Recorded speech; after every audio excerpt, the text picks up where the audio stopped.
Alright people, so welcome to our current affairs lecture series. Now today we are going to cover economics related current affairs. So all the important news items with respect to the past 1 week with respect to the subject of economics shall be covered in today's lecture. Now if you have been following this lecture series for quite some time, I'm sure it is adding value to your preparation. But be consistent and regular. Just make sure that you are consistent and regular with this lecture series. Make it a part of your daily routine till your exams. That ways you'll have a strong hold over current affairs, and I need not reveal the importance of current affairs to you. Okay, you already know about it. 50% of your paper is from current affairs. So make it a part of your daily routine. All right then, enough of the introduction. Let's straight away dive into today's lecture. So let's begin. So current affairs, economics, July part 4, and here are the topics that we are going to cover. So topic number 1 is recent decision by RBI to replace paper notes with plastic currency. Now it has its own set of advantages and challenges. We have to look into that. Then topic number 2 is related to 200% tariff threat on India's generic drugs. And well, this threat is made by none other than, everyone knows his name, Donald Trump. Okay, he's making these threats on a consistent basis. So we'll talk about India's generic drug market, its export potential, especially to USA. Okay, and topic number 3 is, well, we all know what happened in Jantar Mantar, okay, at Jantar Mantar in Delhi. So that has brought into question India's education budget. So there has been a declining share of India's education budget, and this is really problematic. So we have to discuss this as well. Okay, so these are the 3 news items that we shall zero in our attention on. So let's start discussing them one by one. Starting with topic number 1, and that is replacing paper notes with plastic currency. Now, here's the thing. You see, well, there are many economies of the world which use plastic currency instead of paper currency. And there is one significant advantage to that. Number 1 is, well, paper notes get spoiled every now and then. And you have to replace them with freshly printed notes. You have to go to a bank and get them replaced. Now, this puts a huge cost of reprinting currency notes on RBI. It is a huge cost. So if we replace it with plastic currency has a longer life. Okay, so this cost would come down. Plus, advantage number 2 is that plastic currency can have more security features which cannot be added on a piece of paper. So this would make counterfeiting Indian rupees a little more difficult. Okay, so these are the 2 advantages that are pretty evident, but there are certain other advantages to this as well. So let's get into this issue. Okay, so let's begin. So replacing paper notes with plastic. So this is the context. Bharatiya Reserve Bank Note Mudran Private Limited. This is the agency responsible for printing notes, and it is a subsidiary of RBI. Floated a global tender to procure 3.4 crore polymer substrate sheets. Okay. Now, when they have floated this, because they have floated this tender, well, everyone is speculating that now we will build or we will create polymer-based, plastic-based notes. Okay. Earlier, this same company used to float tenders for paper, procuring a specialized form of paper. Now they have called for procuring polymer substrate for immediate field trials of plastic banknotes, focusing on lower denomination first. First, we'll get 10 rupee and 20 rupee notes on trial basis. Okay. Now, timeline of polymer currency in India. Okay. This issue of replacing paper notes with plastic notes has been going on. I mean, the debate has been going on ever since 2009-12. Government RBI approved trials for 100 crore pieces of 10 rupee polymer notes across 5 distinct climatic zones. Okay, climate plays a huge role because high moisture areas, well, we receive a lot of complaints from high moisture areas that their notes are getting spoiled and they need to replace them. Then 2014 to 15, project stalled due to technical infirmities and ATM handling calibration. You need to change your ATMs now to handle plastic notes. This was the issue. Now in 2026, well, a tender has been floated. Okay. Now, if we compare paper and plastic notes side by side, here's the comparison. This table is given in your notes as well. Now, as far as raw material is concerned, cotton pulp is used in paper, polypropylene film is used. Lifespan is 1 to 1.5 years, very, very low, 2 to 6 times longer than paper notes, which means that, well, plastic notes can survive up to 9 years as well. So, well, this is a good thing. Then, environmental hygiene, absorbs moisture, sweat, dirt and bacteria, paper notes. Non-porous, dirt, moisture resistant. Production cost, lower initial manufacturing cost, but this is the only disadvantage of plastic notes, that their manufacturing cost is pretty high. That's the only thing. But you save those costs because you don't have to reprint them every now and then. Life cycle cost, high, low. Recyclability, shredded and sent to landfills. Okay, you burn these notes and print new ones. 100% recyclable. You reprint on the same piece of plastic, right? So these are the advantages that plastic currency offers, except for this disadvantage, right? Now, benefits of polymer currency. Number one, economic and cost efficiency, reduces 6,300 crore annual printing and disposal cost, minimizes soil node burden, okay, the notes that are soiled. Security and anti-counterfeiting. Remember I told you that you can add more security features on plastic rather than a cotton pulp. Environmental sustainability, lower carbon footprint, because you see, if you need more and more paper, you would cut down more and more trees. That is not the case with plastic, okay. 100% recyclable, plus you don't need to cut down more and more trees if you need more currency. You can quickly recycle the plastic notes that are beyond their life of 9 years. So this is there.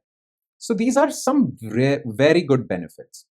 Now, to do this, we need to fulfill similar security protocols that we follow with paper currency. Okay, whenever RBI places an order for procuring a specialized kind of paper, well, we follow some security protocols, because we cannot print notes on currency on some regular paper. Otherwise, anyone could counterfeit it. Okay, because India currently imports a portion of specialized currency substrates, the tender incorporates stringent geopolitical and national security safeguards.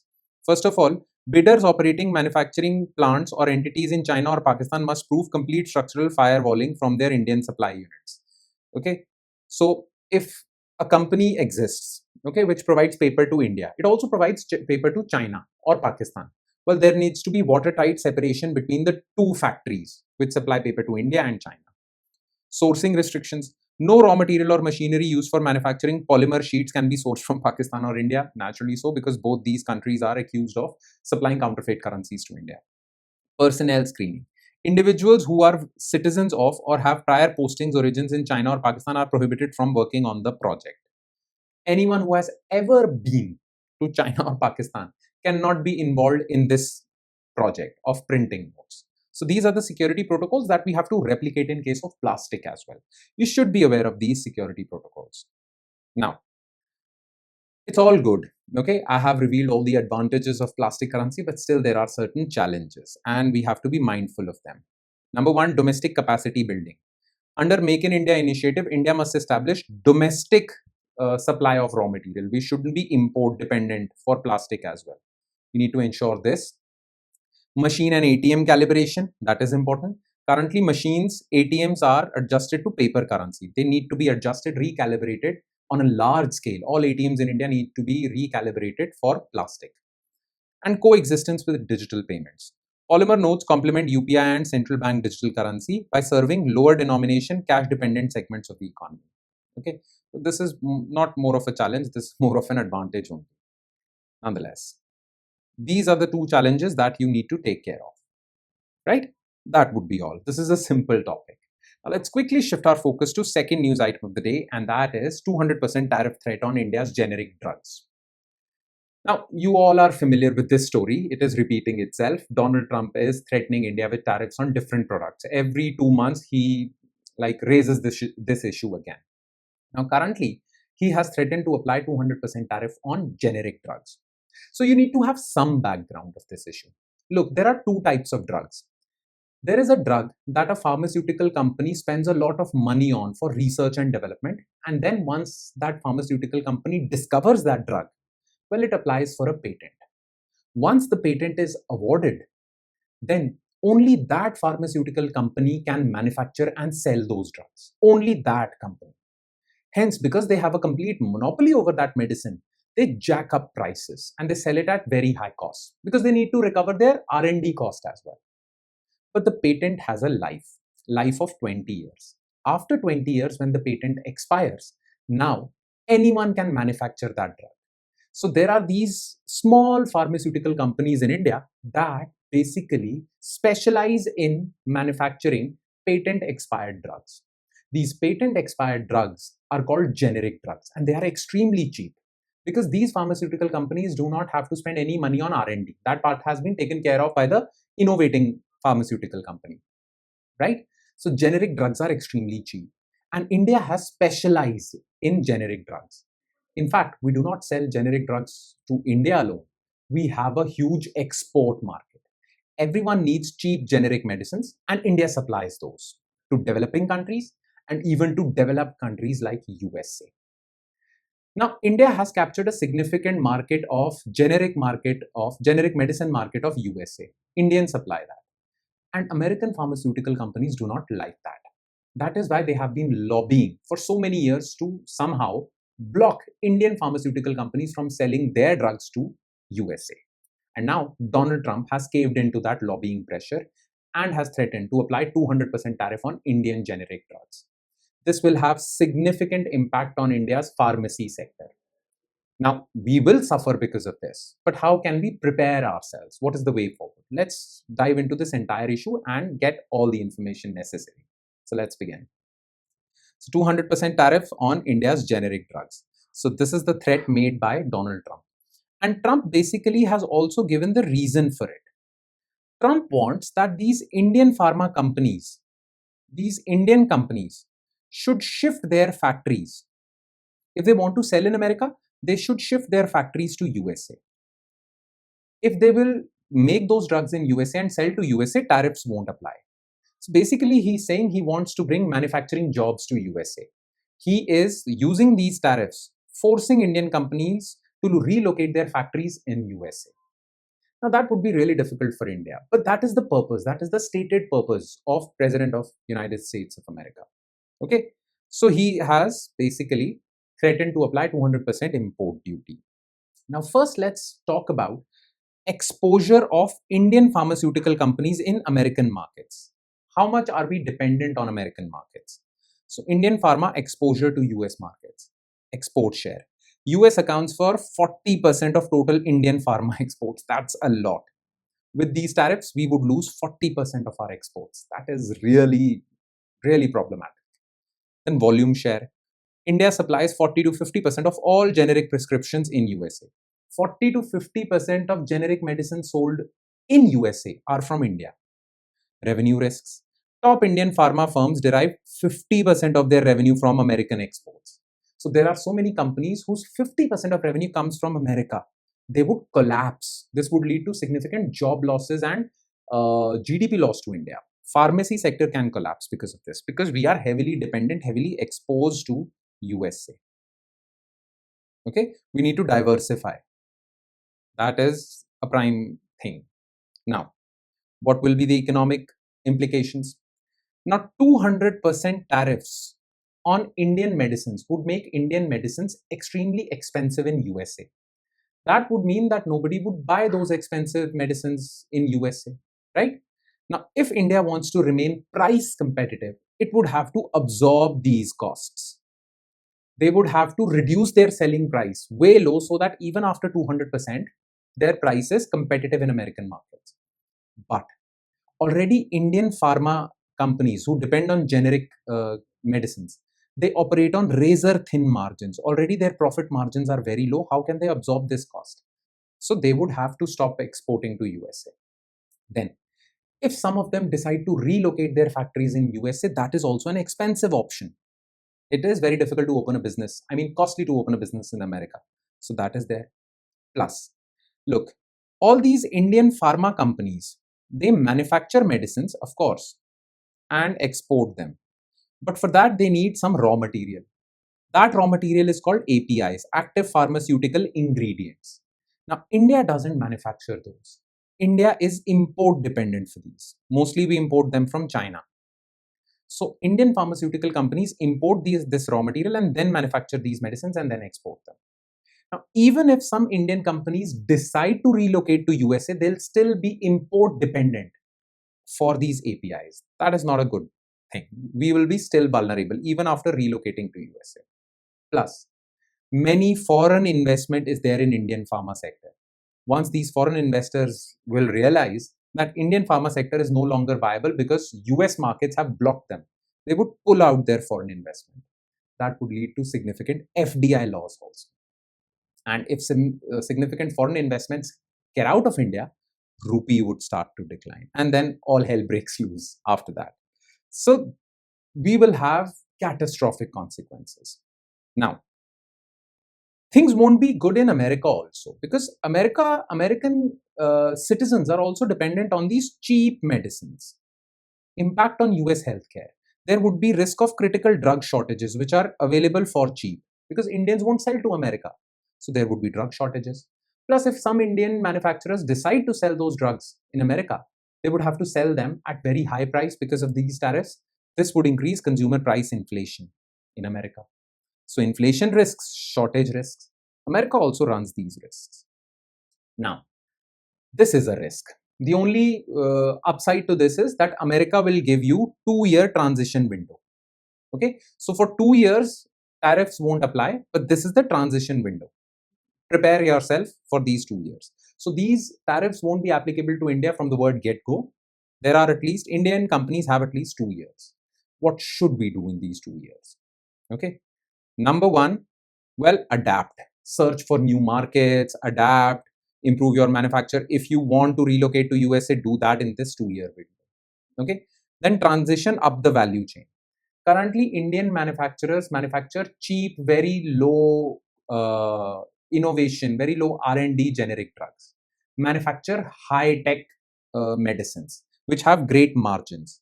If you'll have great margins, profit margins, well, you can absorb this tariff cost as well. Then strengthening domestic API ecosystem. Remember, I told you we are dependent, import dependent for APIs. Well, government already has a scheme, PLI scheme, for manufacturing of APIs. These APIs are also known as bulk drugs, raw materials. So India needs to be Atmanirbhar when it comes to manufacturing of bulk drugs or APIs, so that we are not import dependent. Okay. And market diversification. Look for European Union, South America, other markets. Don't be completely dependent on USA. In this 2-year transition window, take care of all these things. Okay, that would be all. And now let's quickly shift our focus to last news item of the day, and that is declining share of education budget. Ever since these Cockroach Janata Party protests, well, people have been talking about education.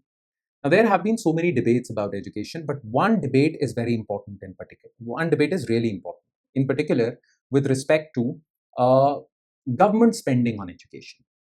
Now, it has been realized, or it has been revealed, that government has been consistently reducing its spending on education. And this is really problematic. And this creates a whole lot of issues, which lead to paper leaks also. There is a connection between lack of government spending on education and paper leaks. So what is this problem? Let's talk about this very quickly, okay? So declining share of education budget. So we all know about these protests. Beyond the reforms in national testing agencies and paper leaks and all, we are facing other problems also. A stagnant and declining allocation of public funds towards education as a proportion of union budget expenditure and GDP. Now, what problem is there? Okay. Public education spending in India. Actual combined spending is 2.8 to 3.2% of India's GDP. Do you know, as per NEP, new education policy, as per NEP, we need to spend 6% of GDP, because this is the global benchmark. The central government is spending between 2.8 to 3.2, which is like 50% of their target or global benchmark. Plus, this is just the central government. You should know this, that education, if you are well versed in your polity portion, is part of concurrent list. Remember, union list, state list, concurrent list. That means both parliament and state assemblies can make a law on education. So state governments also have a huge stake in education. Well, even state governments are spending very less on education. Across multiple major states, expenditure on education as a percentage of aggregate state expenditure has shown stagnation or real term decline, because they are budget strapped, cash strapped. Okay, they already are they are all short of revenue. So overall, education is suffering. Now, this is the vicious cycle. This is the cycle that I talked about, the connection I made with between lack of public spending and paper leaks. Look at this. Draw this flowchart in your answers also. Underfunded public institutions, schools, colleges. means very bad quality of education in schools. So these students have to rely on coaching. Plus, they have to rely on coaching for these mega exams, very big exams. Okay, because they have to rely, because they rely so much on coaching, and these exams have become larger than life. Well, criminal elements have an incentive in leaking these exams. So paper leaks, malpractices, structural bottlenecks are high because many coaching institutes are involved in these leaks, which leads to mass youth unemployment. Okay, and this vicious cycle goes on and on. So if we want to stop paper leaks, first we need to normalize these exams. Okay, these exams are larger than life. For that, we need to normalize, well, education. Okay, if people are getting good quality school education, they won't rely on coaching. They won't rely on coaching. Well, without coaching, without spending that much money, they would clear NEET exams. That would reduce the importance of NEET, and well, you'll have significant dividends. Okay. Now, because we are not following this, we have some socio-economic consequences. Socio-economic consequences of low spending. Because low spending is there, bad quality education is given to your youth, threat to India's demographic dividend. Okay, low skilled people are there in India, which won't add to India's GDP. Rising out of pocket expenditure, especially because of coaching. Parents shouldn't have been burdened with this high cost of education. Most of their education should have been taken care of by state funds in government schools. But that is not there. If they want to clear an exam, they have to spend this much money. And erosion of institutional trust. Because of these paper leaks, people lack faith in these big government organizations. This is again problematic. Now, what is the way forward? Fiscal and budgetary reform. That means increase the spending to 6%. Okay. Structural overhaul of examination governance. There was this committee also formed for exams, these big public exams, K. Radhakrishnan committee. Implement the recommendations of K. Radhakrishnan committee. Okay. Currently, also government is taking a lot of steps. Under Nandan Nilankani, also we have created a high-powered committee to solve the issue of paper leaks and all. Plus, diversifying educational and career pathways. We shouldn't make these big exams superstars. Okay, you need to be given other opportunities. I mean, students need to be given other opportunities as well. Okay, NEET is not the only thing, one-stop solution for all your problems. Okay, diversifying educational and career pathways. Go for vocational education. Let's finish these big exams. NEET shouldn't be there. People should be awarded admission on a normal test and their school exam marks. Okay, if your schools are credible. So do this. This is the way forward, right? And that would be all. So with that, we conclude today's session. So thank you so much for watching, everyone. And I'm sure it has added value to your preparation. But it will add more value if you're number one, consistent and regular with this lecture series. And number two, you revise this lecture from the notes provided by us. Okay? Please do not forget to do that. On that note, I shall take your leave with the promise of seeing you again with another set of news items. Thank you, everyone.